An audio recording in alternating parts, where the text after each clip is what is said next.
Il n'y a pas de problème. Que ce soit M. Desjardins ou M. Langelier, ils peuvent venir ici pour rien. Il s'agit d'organiser un endroit clé. C'est juste une question. On disait que s'il y avait une servitude sur un terrain, il y avait la possibilité qu'il passe plus qu'un oléoduc pour remplacer trois, en fait.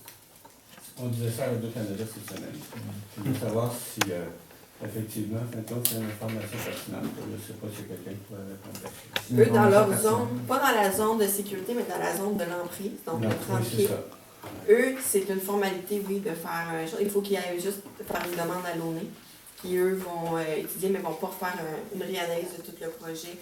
Tu sais, c'est pour eux, là, de ce que moi, on m'a dit, c'est pas une lettre à la poste, là, mais il faut qu'ils aillent à l'ONU, il faut qu'ils retournent à l'ONU, mais ça sera pas comme le projet Énergie Est de l'approbation.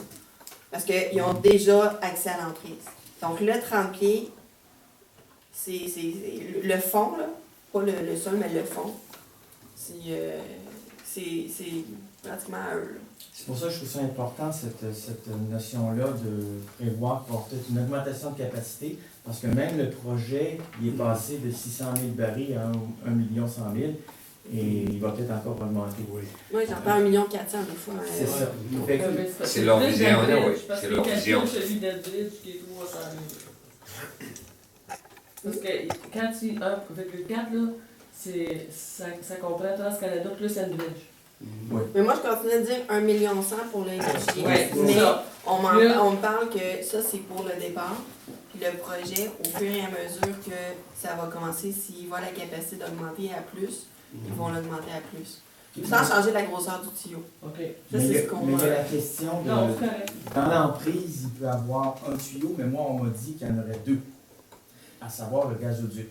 C'est ce qu'on Sauf à Trois-Rivières, là, nous, on est une exception, mais dans plusieurs régions du Québec, dont la Naudière, il longe le gazoduc. Donc, on a un gazoduc à quelques pieds, moi, on me l'a bien dit, à quelques pieds, pas à quelques mètres, à quelques pieds de l'éoduc. Tu parles de celui de Trans-Québec? Oui, Trans-Québec-Maritime. Trans-Québec, mais c'est à quelques mètres. Oui, c'est quelques mètres, mais ils ne sont pas dans la même zone d'emprise. Oui, à Ils sont travers. pas dans Parce la que même c'est zone pas la d'emprise, même- c'est les mêmes services, c'est les mêmes... Non, ça ne sera pas les mêmes servitudes, parce que celui de Trans-Québec, c'est celui qui passe à côté de l'autoroute 40 au niveau de la Saint-Sulpice. Oui. Quand on passe sur la 40, vous voyez, là, il y a une clôture qu'il y a, puis là, il y a une section où c'est comme déboisé, puis là, le bois commence, c'est là qui est Trans-Québec. Le pipeline d'énergie va passer dans les boisés. Oui, mais tu parles de cet endroit-là précisément, mais à d'autres endroits, il va passer dans l'emprise. OK, mais celui-là, je ne l'ai pas, il n'y a pas de Est-ce que tu as vu dans ton secteur, tu n'as pas vu de propriétaires d'où ça passait à côté du gazoduc, puis d'autres où ça passe loin du gazoduc? Ben, j'ai parlé à deux propriétaires aussi que il y a le Trans-Québec qui passe, puis l'Énergie Est qui passe plus loin. Dans le terre. Dans Saint-Sulpice. Parce que moi, ce que je connais de Trans-Québec, de la MRC de l'Assomption, c'est Saint-Sulpice surtout. Le reste passe à Repentigny dans une zone plus urbaine. Mais point de vue Saint-Sulpice, ça a été là. Mais plus loin, la Valtrie, ça, j'ai pas posé de questions sur Parce que moi, il y a un risque qui me semble sous-évalué d'avoir un gazoduc et un oléoduc qui sont à quelques pieds de distance. Ça me semble important de le mentionner. Puis celui de Trans-Québec, le gazoduc, tu sais, parce que ça, c'est une des choses que je me suis fait dire par... oui, mais Trans-Québec, on n'a pas de problème. Oui, mais la zone de sécurité est beaucoup moins. On parle de quelques mètres de... Tu sais, vous le voyez, on le voit, là, où c'est déboisé, là, mais il y a le gazoduc qui passe dans le milieu, puis il y a ça, puis ils n'ont pas de problème, mais c'est pas... Tu sais, c'est une compagnie de Trans-Canada, mais c'est pas un gros tuyau qui va passer 1 100 000 barils, c'est un plus petit gazoduc. C'est quand même 30 pouces, et puis il y a des propriétaires qui ont des problèmes. Donc,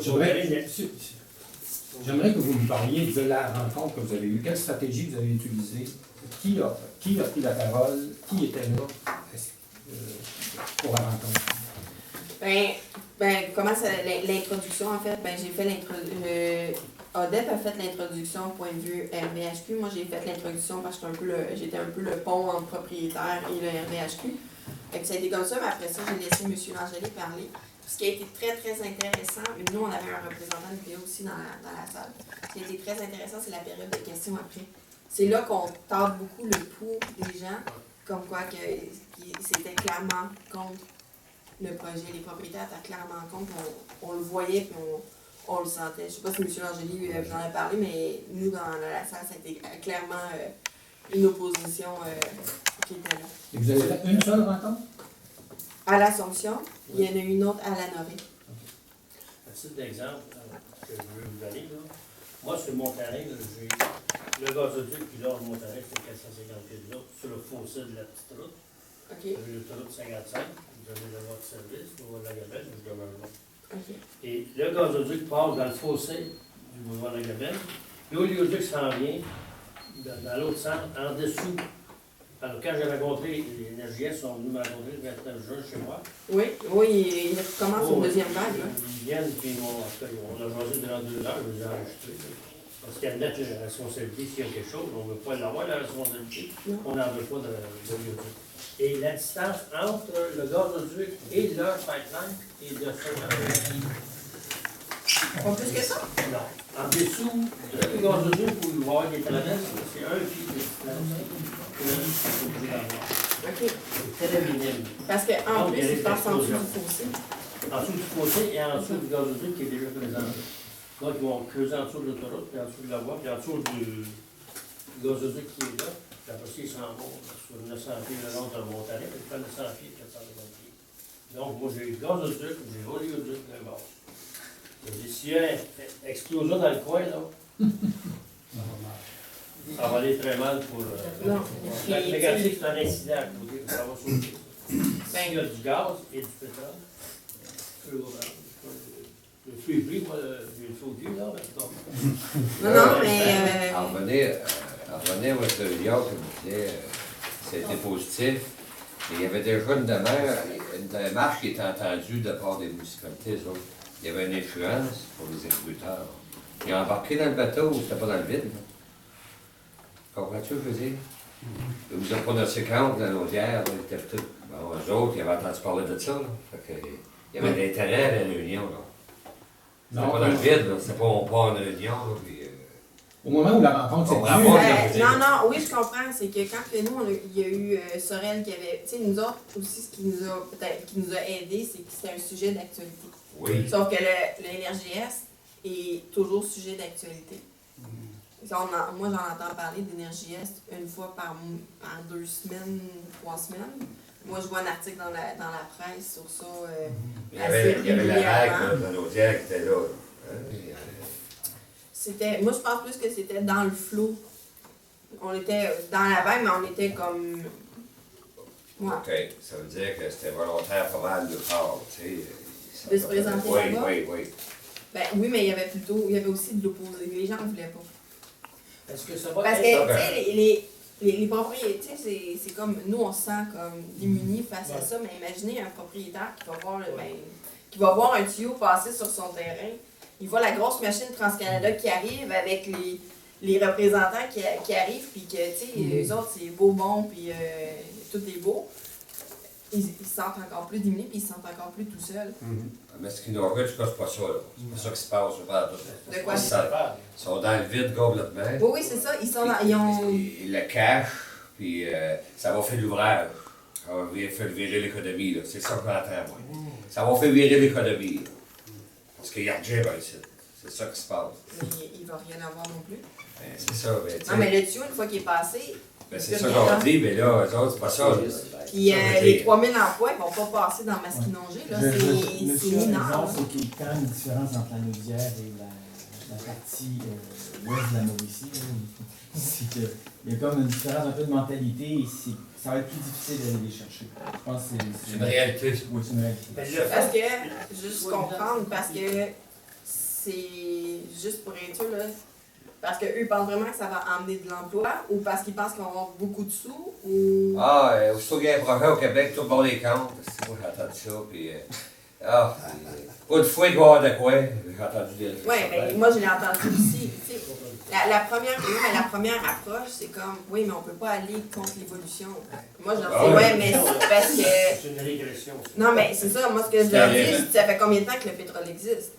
Ça fait 100 ans. Moi, je veux dire, une révolution, c'est un téléphone cellulaire, c'est un téléphone qui est devenu cellulaire, qui est devenu intelligent, avec les ordinateurs. Ça, c'est une révolution. Ça, c'est quelque chose. Mais le pétrole, ça fait combien de temps qu'on en est dans notre auto? Il n'y a pas de révolution là-dedans. Ça va en déclin, même. Tu sais, c'est pas. On souhaite.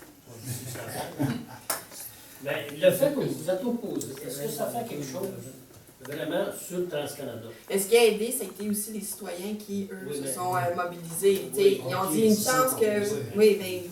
Tu sais, il y a beaucoup. Tu sais, ça. Ouais. c'est- C'est une synergie. C'est gros, là. Oui, mais c'est ça, je pensais à l'autre, il faut que je le dise. Ça a été aussi, tu sais, ils le voient sur le terrain, ils voient des gens qui commencent à mettre des pancartes sur leur terrain. Là, ils font, ouais, mais là, il y en a qui disent, une chance que les citoyens sont là, parce que j'ai eu deux propriétaires qui l'ont dit, puis c'est pas au même place. Une chance que les citoyens sont là, une chance que eux, en parlant des comités vigilants, une chance que eux, ils sont là parce que eux, ils vont nous défendre. Fait que ça, oui, ça a été, c'est comme le fun d'entendre ça. Mais c'est le Mais résultat. c'est quelque chose aussi que quand ils voient que, OK, ça commence à se mobiliser, je suis tout seul peut-être en tant que propriétaire, puis là, nous, on arrive, on leur offre des outils, on leur offre des choses. Puis ils font, OK, je suis pas si tout seul que ça. Fait que, c'est ça. C'est le but. Ben, c'est une grosse machine, hein. Il faut s'unifier, c'est une très grosse machine. Le moment propice. Attendez, il y avait